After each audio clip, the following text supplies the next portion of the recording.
විෂ මද්ද්‍රව්‍ය මුලින් උපුටා දැමීම සඳහා වන රටම එකට ජාතික මෙහෙයුම් වැඩසටහන ක්‍රියාත්මක කිරීම මෙරට තුළ විෂ මද්ද්‍රව්‍ය ව්‍යාප්තිය ජාතික උපද්‍රවයක් බවට පත් වෙලා තියෙනවා. විෂ මද්ද්‍රව්‍ය ජාවාරම කේන්ද්‍ර කරගෙන බොහෝ අපරාධ සිදුවන බව නිරීක්ෂණය වෙලා තියෙනවා.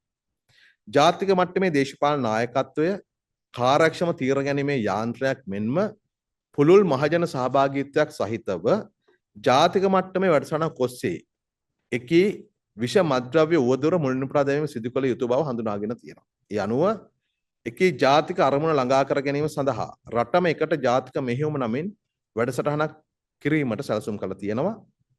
මේ වැඩසටහන යටතේ පුළුල් ප්‍රචාරණ ක්‍රියාවලියක් කරහා සමාජය මෙම මද්ද්‍රව්‍ය උවදුර සම්බන්ධයෙන් දැනුවත් කිරීම, විෂ මද්ද්‍රව්‍ය ජාවාරම හා බැඳුණු ජාලය බිඳ දැමීම, පුනරුත්ථාපන අවස්ථා බල ගැන්වීම, භාවිතයේ නිවත්වීමට කැමැති අය සඳහා අවස්ථාව ලබා දීමට අපේක්ෂා කරනවා.